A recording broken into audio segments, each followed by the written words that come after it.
Good morning students, mathematics with Aman में आपका एक बार दोबारा स्वागत है। हम लोग त्रिभुज 10th क्लास में ट्रायंगल का चैप्टर कर रहे हैं और जो ट्रायंगल का बेसिक कॉन्सेप्ट है उसमें मैंने आपको उसके सिमिलैरिटी के कैसे कैसे ट्रायंगल आपस में सिमिलर होते हैं और कॉन्ग्रुएंस होते हैं और इसका जो क्राइटेरिया है, जो सिमिलैरिटी ऑफ ट्रायंगल्स का है, वो भी मैंने आपके साथ डिस्कस कर लिया था, जिसमें आपको मैंने SSS AAA ये जितने भी आपकी RHS और S से S ये चारों की चारों कॉन्ग्रुएंसी के हिसाब से मैंने आपको इसको समझा दिया था।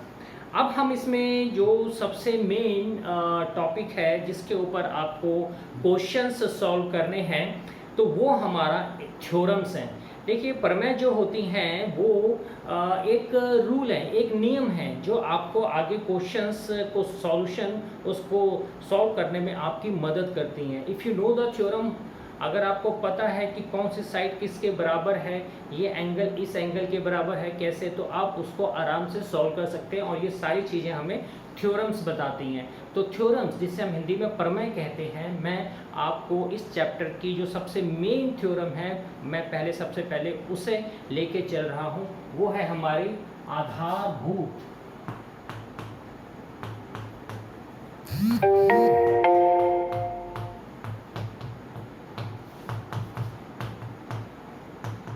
समानुपातिकता प्रमेय।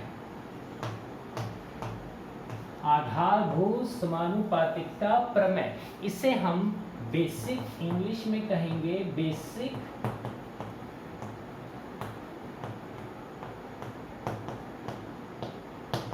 प्रोपोर्शनैलिटी थ्योरम, ठीक है, यानी शॉर्ट में कहते हैं BPT। और थेल्स ने दिया था इसलिए इसे थेल्स थ्योरम भी कहते हैं। देखिए, अब एग्जाम में ये आपको किसी भी नाम से आपको आ सकती है कि आधारभूत समानुपातिकता प्रमेय को हल कीजिए, सिद्ध कीजिए, या बेसिक प्रोपोर्शनैलिटी थ्योरम को प्रूव कीजिए। BPT प्रमेय क्या होती है? BPT मतलब B से बेसिक, P से प्रोपोर्शनैलिटी और T से हमारा थ्योरम। और ये थेल्स के नाम के मैथमेटिशियंस ने इसको प्रूव करके दिखाया था, बताया था इसके बारे में, इसलिए इसका नाम थेल्स प्रमेय भी होता है। तो ये नाम नोट कर लीजिए, थेल्स प्रमेय, BPT प्रमेय। देखिए, एग्जाम में जो हमारा क्वेश्चन आ सकता है या तो ऐसे आ जाएगा डायरेक्ट कि थेल्स प्रमेय को सिद्ध कीजिए, नहीं तो जो उसका स्टेटमेंट है, जो उसकी डेफिनेशन है, उसके आधार पे आपको आ जाएगा कि सिद्ध कीजिए। अब वो क्या है वो मैं आपको बताने जा रहा हूँ, ठीक है, ध्यान से देखेंगे। तो हम कर रहे हैं आधारभूत समानुपातिकता प्रमेय। ओके स्टूडेंट्स, इसमें क्या है, हम इसको डायग्राम के साथ, अब जो इसकी लैंग्वेज है वो तो आप अपने आप उसको याद करेंगे ही, मैं आपको ये डायग्राम के साथ समझा रहा हूँ आखिर ये है क्या। देखिए, हम ट्रायंगल की बात कर रहे हैं तो मैंने ये एक ट्रायंगल बनाया, यानी ये थ्योरम हमें क्या सिद्ध करने को कहती है और ये हमें क्या बताती है, ये हमें मेन ध्यान में रखना है, ठीक है। ये कोई भी ट्रायंगल, मैंने ABC ये ट्रायंगल ले लिया, AB और C। अब इस ABC में मैंने क्या किया, इस BC के समानांतर एक पैरेलल मैंने एक लाइन खींच ली, जिससे मैंने D बोला और E बोला। यानी ध्यान देते रहिए, ट्रायंगल ABC खींचा और इसमें से एक रेखा यानी एक लाइन BC के पैरेलल मैंने एक लाइन और खींची, जिसे मैंने DE बोला। D जो AB को D पर काटती है और E यानी जो AC को E पर काटती है, यानी ये AB पे पॉइंट D है और ये AC पे पॉइंट E है। तो ये हमें इसमें सिर्फ क्या करना है कि यदि त्रिभुज की एक रेखा के समांतर एक रेखा और खींची जाए तो जिस बिंदु पर वो उन दो रेखाओं पे मिलती हैं वो उसको समान अनुपात में विभाजित करते हैं। ठीक। तो अब इसमें हमें पहले पूरी चीज़ देखिए, ज्योमेट्री जो होता है उसमें हमें पूरी चीज़ लिखनी होती है कि क्या हमें दिया है, क्या हमें सिद्ध करना है और उसकी कंस्ट्रक्शन क्या होती है। ठीक है, तो इसमें सबसे पहले आप सारी चीज़ लिखेंगे जैसे मैंने अभी आपको बताया, तो आप उसी हिसाब से इसमें लिखेंगे कि यदि किसी त्रिभुज की एक भुजा, ये एक भुजा है BC, इसके समानांतर अन्य दो भुजाओं, ये वाली भुजा, अन्य दो भुजाओं का मतलब एक ये वाली भुजा और एक ये भुजा, अन्य दो भुजाओं को भिन्न भिन्न बिंदुओं पर, एक बिंदु ये, एक बिंदु ये, बिंदुओं पर प्रतिच्छेद यानी यहाँ पे मिल रही हैं, तो इसे हम बोलेंगे प्रतिच्छेद करने के लिए एक रेखा खींची जाए। तो हमने यहाँ प्रतिच्छेद किया, तो हमने ये एक यहाँ पर रेखा खींची, तो ये अन्य दो भुजाओं पे, ये जो हमने प्रतिच्छेद करने वाली रेखा खींची है, तो ये अन्य दो भुजा, ये वाली भुजा और ये वाली भुजा, ठीक है, ये वाली भुजा और ये वाली भुजा, अन्य दो भुजाओं को एक ही अनुपात में विभाजित करती हैं। तो आपको ये आधारभूत प्रमेय याद होनी चाहिए। इसका स्टेटमेंट मैं यहाँ ब्लैक बोर्ड पे नहीं लिख रहा, लेकिन आपको ये वैसे ध्यान होना चाहिए। अब जब भी हम कोई थ्योरम को सॉल्व करते हैं तो हमारा सबसे पहला स्टेप होता है उसमें गिवन, यानी कि दिया है, मैं यहाँ पे आपको केवल उसको हल करके बताऊंगा। अब हमें सिद्ध क्या करना है वो मैंने आपको इस डायग्राम के हिसाब से बता दिया, मैं दोबारा बता देता हूं आपको कि ये त्रिभुज ABC है, ठीक है, इसकी एक भुजा के समानांतर अन्य दो भुजाओं को भिन्न भिन्न बिंदुओं पर, ये जो अन्य दो भुजाएं हैं इनके भिन्न बिंदुओं पर प्रतिच्छेद करने के लिए, ये प्रतिच्छेद कर रही है यहाँ यानी मिल रही है, तो एक रेखा खींची जाती है। एक रेखा खींची जाए तो ये अन्य दो रेखाओं को समान अनुपात में विभाजित करती है। तो अब हमें हम गिवन जो लिखेंगे, हम गिवन क्या लिखेंगे इसमें कि त्रिभुज ABC है। इसको ज्योमेट्री में यदि आप सभी स्टेप्स के मार्क्स होते हैं, आपको गिवन से लेके कंस्ट्रक्शन से लेके प्रूफ क्या करना है, फिर उसका प्रूफ सबके नंबर होते हैं। तो गिवन में हम क्या लिखेंगे कि त्रिभुज ABC है जिसमें एक रेखा जो ये DE है, DE जो कि BC के समांतर है, एक रेखा DE है जो कि BC के समांतर है, ठीक है, और AB को जो D पे काटती है और AC को E पर काटती है या प्रतिच्छेद करती है, यानी हम लिख सकते हैं DE समानांतर BC, ठीक है ना, DE समानांतर जो है हमारा BC है, ठीक। हमें सिद्ध करना है, अब हमें प्रूव क्या करना है, सिद्ध करना है। टू प्रूव क्या सिद्ध करना है, समान अनुपात यानी कि AD upon DB equals to, इसी तरह ये AE अपॉन EC, ये हमें सिद्ध करना है। तो यही चीज आपको मेन है, गिवन हमारा ये है। तो ये गिवन लिखने से पहले आपको इसमें जो हिंदी में बताया मैंने कि DE प्रतिच्छेद कर रही है अन्य दो भुजाओं पे, ठीक है, तो ये BC जो है समांतर DE, वो सब आपको लिखना पड़ेगा। उसके बाद फिर आप ये लिखेंगे कि गिवन DE समानांतर BC, हमें सिद्ध क्या करना है, यानी AD अपॉन DB और AE अपॉन EC, ठीक है।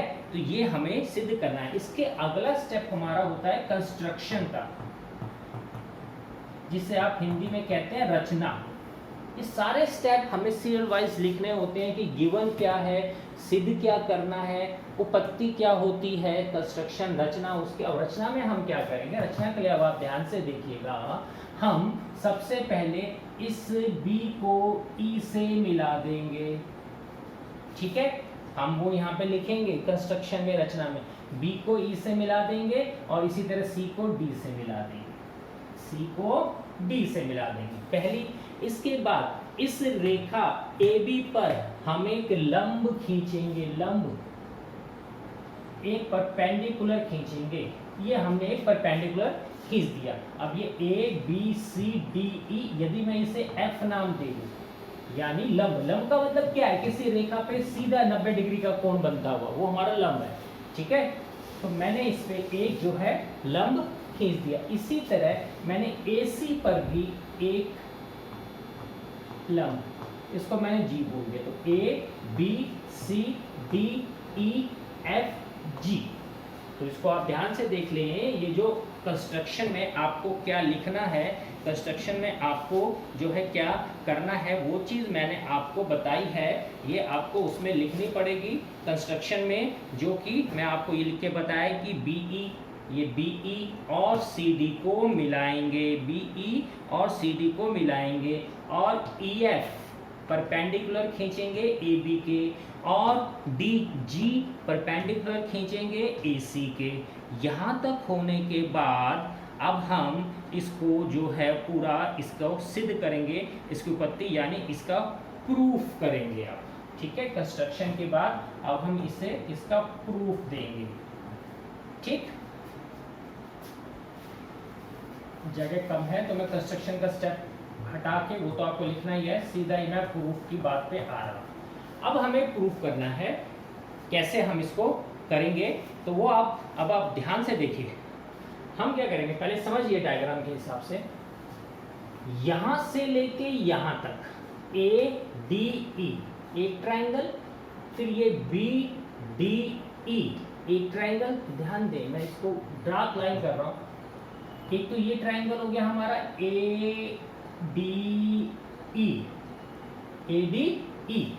एक बार इस ट्रायंगल के साथ इस ट्रायंगल को यहां से लेके ये वाला ट्रायंगल, ठीक है, और एक बार इसी ट्रायंगल के साथ इस ट्रायंगल को लेके ये यहां से ये वाला ट्रायंगल, ये बेटा एक बार समझ जाएंगे तो कोई दिक्कत नहीं। यानी ADE के साथ BDE, फिर ADE के साथ CDE।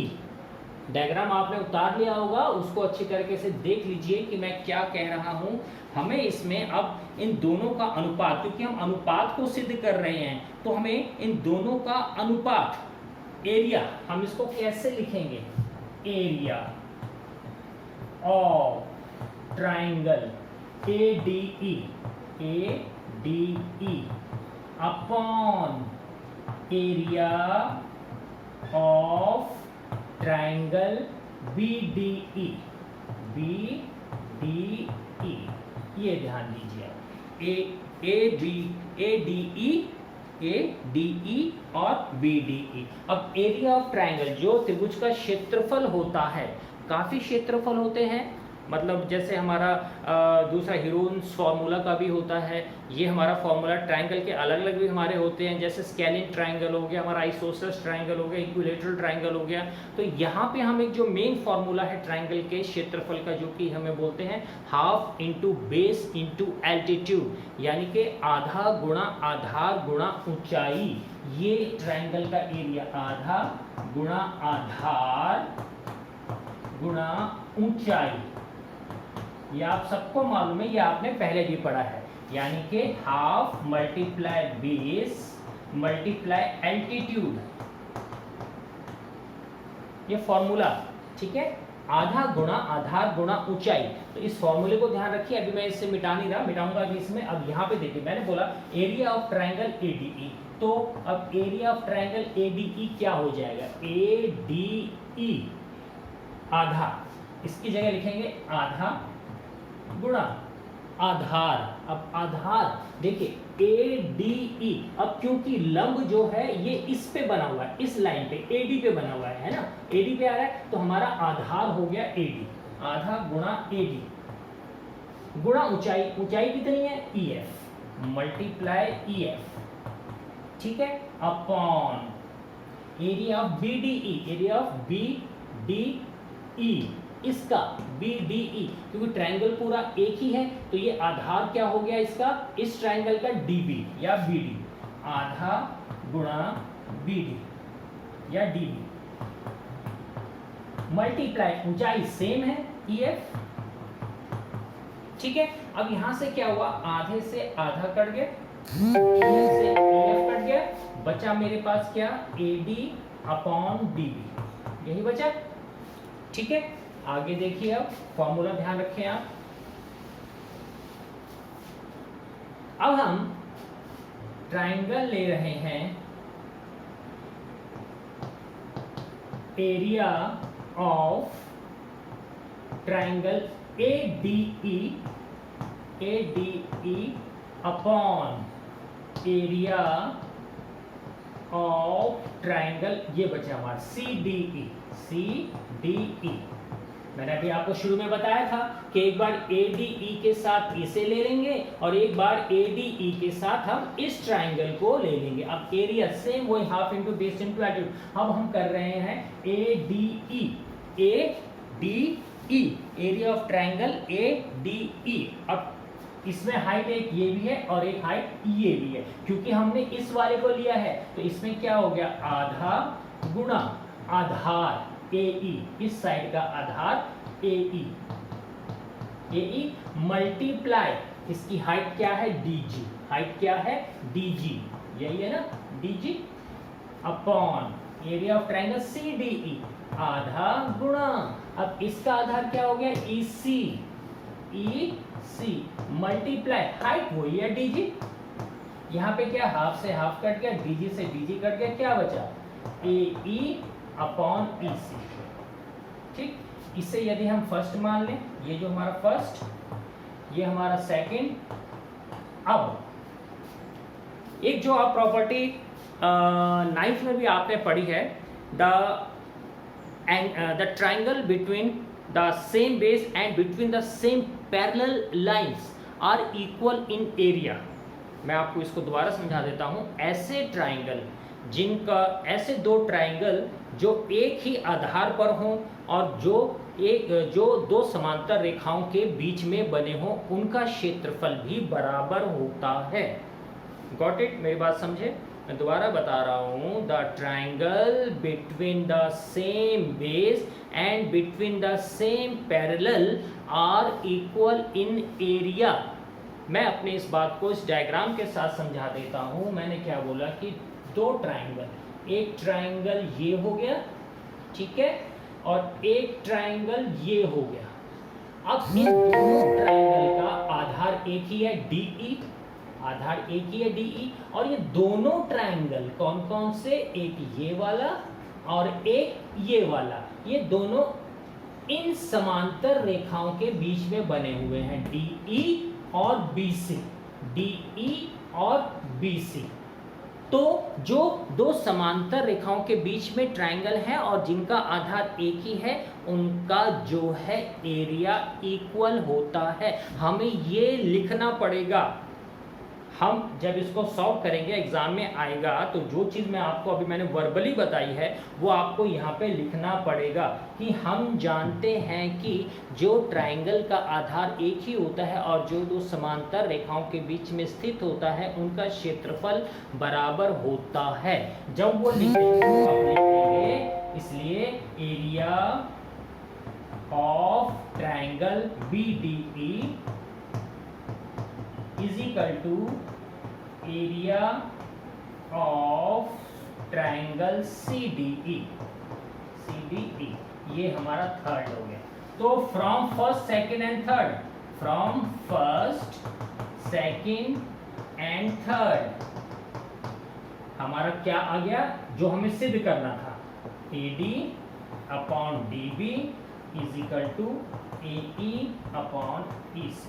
यही हमें सिद्ध करना था। देखिए, थ्योरम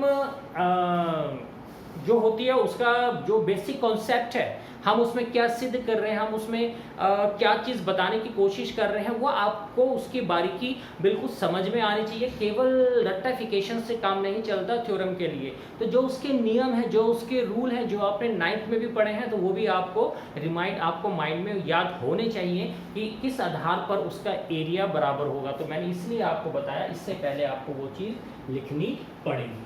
ठीक है, यहाँ पे इतना आपने कर लिया। अभी आप उतार रहे होंगे, थोड़ी देर रुक जाइए, अभी मैं आपको बता दूं। और इसमें अब ये तो हमारा हो गया इसी प्रमेय के हिसाब से AD upon DB and AE upon EC। ठीक है, अब इसी प्रमेय के आधार पे जो इसकी उपप्रमेय होती है, उपप्रमेय यानी उपप्रमेय के हिसाब से ये हमारा इक्वल हो गया A B upon D B, A B upon D B और A C upon E C is equal to A C upon E C. ये भी आपको ध्यान रखना है। जब आप इसको सिद्ध कर लेंगे तो इसकी जो उपप्रमेय के आधार पे A B upon D B भी होता है और ए सी अपॉन ई सी भी होता है, या इसे हम ऐसे भी लिख सकते हैं D B upon A B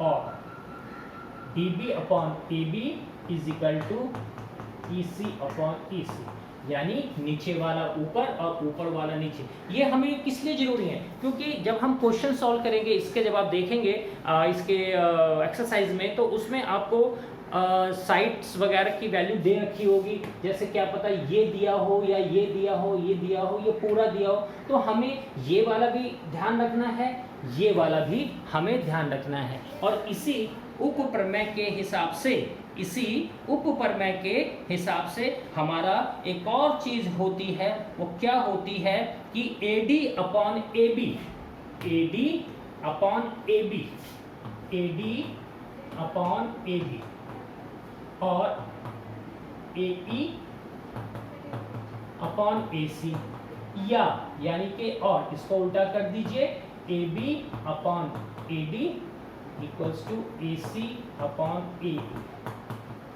यानी अगर आप ये प्रमेय को सिद्ध कर लेंगे, और ये कैसे आएगा, इसमें आप 1 को जोड़ दीजिए, +1, ठीक है।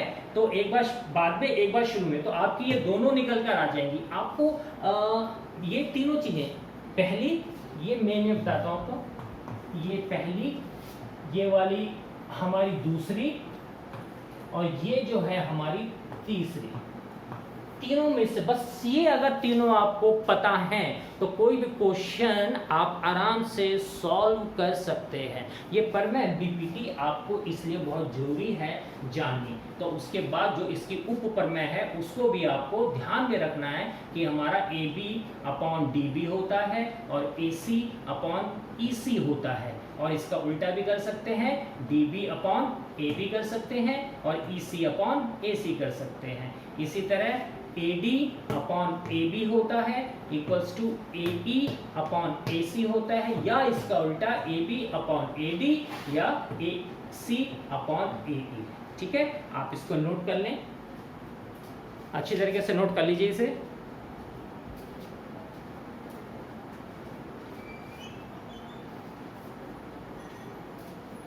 नेक्स्ट,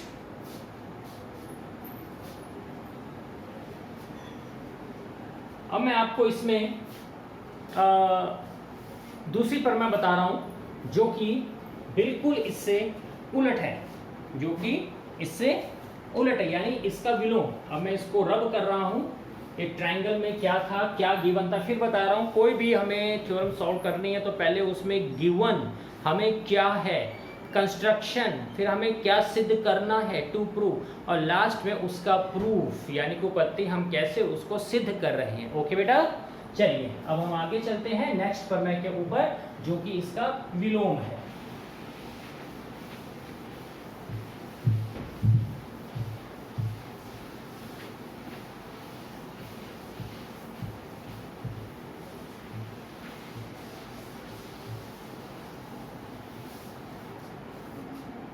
यस स्टूडेंट्स, नेक्स्ट जो हमारी है, पहले डायग्राम के साथ आपको समझा रहा हूं।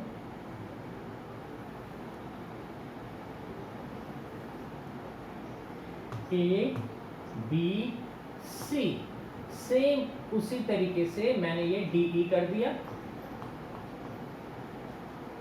अब इसमें क्या जो हमें सिद्ध करना है, तो मेरे को इसकी कंस्ट्रक्शन पहले ही करनी पड़ेगी। मैंने यहाँ पे DE, यहाँ पे मैंने एक लाइन और खींची है जिसे मैंने DF बोल दिया। अब ये थ्योरम क्या है, इसका विलोम यानी पहले वाले का विलोम। पहला वाला हमारा ये था कि अगर हम समांतर रेखा खींचते हैं तो वो जो दो भुजाएं हैं समान अनुपात में विभाजित होती हैं। यहाँ पर क्या है कि यदि दो रेखाएं समान अनुपात में विभाजित होती हैं तो ये आपस में समांतर हो, बस ये है। लेकिन इसे हमें लिखना पड़ेगा गिवन हमें कि हमें इसमें क्या सिद्ध करना है। अब जैसे देखिए ये हमारा इसमें है, इसमें हम क्या कर रहे हैं कि यदि एक रेखा ठीक है किसी त्रिभुज की दो भुजाओं को एक ही अनुपात में, अब ये जो रेखा है ये इन भुजाओं को अगर एक ही अनुपात में काटती है यानी AD/DB और AE/EC हो, तो एक ही अनुपात में यदि करती है तो वह तीसरी भुजा के समांतर होगी। पहले क्या था कि समांतर थी, समान अनुपात में विभाजित करती थी।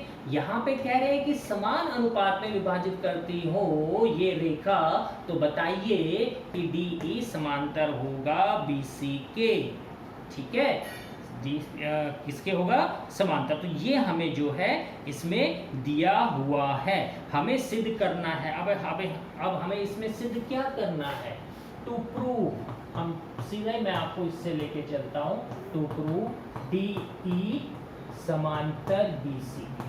ये जो DE है समांतर हो BC के। पहले हमें ये गिवन था, BPT में ये गिवन था, ओके बेटा। अच्छा चलिए अब ये हमें प्रूव करना है। अब इसके मैं आपको थोड़ा सा इसमें एक कंस्ट्रक्शन मैं आपको बता दिया कैसे। अब इसमें क्या है कि ये हमारा त्रिभुज बना हुआ है ABC और इसके ये अगर हम कहें कि ये इसके समांतर है तो जो अकॉर्डिंग टू हमारा जो BPT है हम लिखेंगे इन ट्राइंगल ABC ये रेखा तो हमने खींच ही रखी है इन ट्राइंगल ABC, क्योंकि DE समांतर हमें BC के सिद्ध करना है तो हम इसमें पहले ही AD जो हमने BPT में सिद्ध किया है AD/DB = AE/EC, ये अभी हमने BPT में सिद्ध किया है अभी इससे पहले वाले में। तो इन ट्राइंगल ABC में AD/DB और AE/EC। अब सबसे मेन चीज इसमें क्या चीज है, अब इस त्रिभुज ABC में हम मान लेते हैं कि ये जो DE है ये इस BC के समांतर नहीं है। मैं क्या कह रहा हूं कि इस ट्राइंगल ABC में हमने ये मान लिया है, हालांकि ये समांतर है, वो तो हमें सिद्ध करना है, समांतर तो है लेकिन हमें सिद्ध करना है। अब हम ये मान के चल रहे हैं कि मान लीजिए कि ये समांतर नहीं है, DE BC के समांतर नहीं है, तो हम क्या करेंगे, अब रेखा DF BC के समांतर खींच लेंगे, जो मैंने आपको पहले खींच के दिखा दिया। DF BC के समांतर खींच लेंगे जो कि इस AC को F पर काटेगी, ये सारी चीज जो मैं वर्बली बता रहा हूं आपको ये लिखनी इसमें जरूरी है, इस पर काटेगी। अब अगर ये इस पे काटेगी तो हमारा ये जो है हमारा BPT पर में से क्या बन जाएगा, जो मैंने बताया उसको लिखने के बाद वो हमारा बन जाएगा AD/DB = AF/FC, यही बन गया ना भाई। पहले तो हमारा ये था DE के हिसाब से AD/DB और AE/EC। अब मैंने कहा कि मान लीजिए DE इसके समानांतर पैरेलल नहीं है तो AD/DB और AF/FC, क्योंकि हमने एक DF मान लिया है जो BC के समांतर है, इसको हमने मान लिया है। अब ये भी इसके भी लेफ्ट हैंड, इसको अगर मैं फर्स्ट मान लूं, इसको यदि मैं सेकंड मान लूं, तो फर्स्ट और सेकंड में लेफ्ट हैंड साइड पे AD/DB, यहाँ भी AD/DB, इसके आगे AE/EC और AF/FC। तो हम लिखेंगे from first and second AE/EC ये इक्वल हो जाएगा AF/FC के, क्योंकि इसके भी लेफ्ट साइड पे ये है, इसके भी लेफ्ट साइड पे ये है, ये इक्वल टू इसके है, ये इक्वल टू इसके है, तो हमें फिर इसको लिखने की आवश्यकता नहीं है। हम केवल जो इसके आगे AE/EC और AF/FC हम इसको लिख देंगे, ठीक है। इसको मैंने थर्ड मान लिया। अब इसमें इस थर्ड में दोनों तरफ यदि मैं 1 जोड़ूं, देखिएगा दोनों तरफ 1 जोड़ने पर AE upon E C plus 1 equals to A F upon F C plus 1। ठीक है, तो इसका मैं अगर एलसीएम लूंगा तो ये ई सी, तो ये आ गया ए ई प्लस ई सी, इसका एलसीएम लूंगा एफ सी हो गया, ये हो गया A F plus F C. ठीक है, यहां से इस ईसी से भाई ये दोनों के नीचे है, दोनों के नीचे ईसी है, तो ईसी से ईसी कट गया हमारा बच्चों। ठीक है, ईसी से ईसी कट गया, लेकिन एक ईसी इस वाला बचा रहा, तो ये आ गया मेरा A E upon EC is equal, यहां भी FC और FC आपस में कट जाएगा। अब ये दोनों के नीचे कट जाएगा, इसका मतलब ये नहीं कि इसके नीचे से भी कट गई है, इसके नीचे तो ये हाई है, ये दो बारी है, तो ये तो आपस में कट गया, बचा AF upon FC, AF upon FC। ध्यान से देख ले इसे,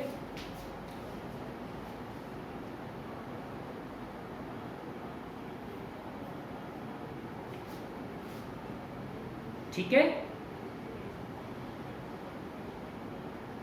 ये मेरा था A E upon E C, ये मेरा आ गया था A E upon E C plus 1, A E upon E C plus 1 is equal to A F upon F C plus 1। ठीक है, यहाँ पे एलसीएम लिया तो क्या आया बेटा, A E plus E C upon E C equals to A F plus F C upon F C. जब मैं इसको सॉल्व करूंगा तो यहाँ पे क्या बच जाएगा, ध्यान से दीजिए, देखिए EC से अगर मैं EC काट दूं, और दूसरी चीज दूसरे रूप में जब मेरा ये AE plus EC upon EC है, तो इसे अब ये AE प्लस EC, यदि आप डायग्राम में देखें AE प्लस EC, अगर मैं इसको भी ना लिखूं तो आप ये ध्यान दीजिए, आप इसको जरा इस टाइप से लिख लें, इससे यदि आप छोड़ें, एक चीज देखिए आप, AE प्लस EC ये पूरे AC के बराबर है कि नहीं। AE मेरा ऊपर आया है AE plus EC, AE plus EC ये पूरा AC के बराबर है, तो मैं इसकी जगह लिख सकता हूं AC। आप इस तरीके से इसे कीजिए, और नीचे क्या है आपका, वो तो EC है ही, नीचे EC है ही, इक्वल्स टू, इसी तरह यहां पे देखिए AF plus FC, AF plus FC ये भी पूरा AC के बराबर है, तो ये मेरा आ गया AC अपॉन FC। आ गया नहीं आ गया, ठीक है ना भाई। यहां पे अब AF प्लस FC है, AF प्लस FC ये भी पूरा AC के बराबर है, ठीक। तो अब यहां पे मेरा आ गया AC upon EC is equal to AC upon FC। इससे क्या हुआ, ये तो दोनों सेम है, ये आपस में कट जाएंगे, तो EC बराबर FC आ जाएगा, EC बराबर FC। ये देखिए, यानी EC बराबर FC, यानी कि ये हमने माना तो ये था कि समांतर इसको खींचा, अब समांतर हमने इसको ऐसे खींचा तो हमने इसको बराबर सिद्ध करके दिखा दिया, हमने इसको बराबर सिद्ध करके दिखा दिया। तो हम कह सकते हैं कि ये जो बिंदु E और F है, ये जो बिंदु E और F है, ये संपाती है। संपाती हम किसे कहते हैं, जो एक ही रेखा के ऊपर होता है, संपाती। ये तो हमने सिद्ध करने के लिए उसको बताया कि माना कि हमारा DF जो है इस BC के समांतर है, तो EC और FC हमारा जो है आपका संपाती हो गया, E और F हमारा संपाती हो गया, इसलिए DF और DE भी संपाती हो जाएंगे, तो DE और DF भी संपाती हो जाएंगे, यानी एक ही लाइन के ऊपर रहेंगे, इसलिए DE समानांतर। Therefore जो हमें सिद्ध करना है, DE समानांतर BC, यही हमें सिद्ध करना था। तो बेटा ध्यान से देख लें, ये इसका विलोम है बीपीटी का। हमें पहले वाले में जो हमारे बीपीटी थी उसमें केवल इतना था कि अगर आपके ये रेखा है और इसके समानांतर आपने ये खींच रखा है डीई समानांतर, यदि आपने बीसी के खींच रखा है तो सिद्ध करिए जहाँ पे ये प्रतिच्छेद कर रही है वो उन दो रेखाओं को समान अनुपात में विभाजित करती हैं। यहाँ पे उल्टा हो गया कि अगर ये आपस में विभाजित समान अनुपात में विभाजित करती हैं ये रेखाएं, तो डीई समानांतर होगा बीसी के। तो ये आज मैंने आपको ये दो थ्योरम्स करवाई हैं, इसको आप कॉपी में, रफ कॉपी में तो 2-3 बार करके प्रैक्टिस इसको आपको करनी जरूरी है, और अपने होमवर्क कॉपी में भी इसको आपको करना है। किताब में से एक बार दोबारा इसको पढ़ी, किताब में से पढ़ने की आपको आवश्यकता नहीं पड़ेगी, किताब में से केवल इसके बेस पे जो क्वेश्चंस आंसर है वही आपको सॉल्व करने हैं है। बाकी मैं इसके आपको क्वेश्चंस की प्रैक्टिस भी करवाऊंगा। और लेकिन आप फिर मैं आपसे कह रहा हूँ कि एनसीईआरटी जो आपकी बुक है that is a very important book, तो उसमें जितने भी आपके एग्जाम्पल्स हैं इस बेस पे उनको आप जरूर करिए। यदि आप वो कर लेंगे तो कोई भी एक्सरसाइज का क्वेश्चन करने में आपको दिक्कत नहीं आएगी, ठीक है। तो ये दोनों थ्योरम मैंने कराई हैं, इसको आप प्रैक्टिस करें। आज के लिए इतना ही, आगे मैं इसके क्वेश्चन आंसर डिस्कस आपके साथ करूँगा। तब तक के लिए good day and goodbye, all the best.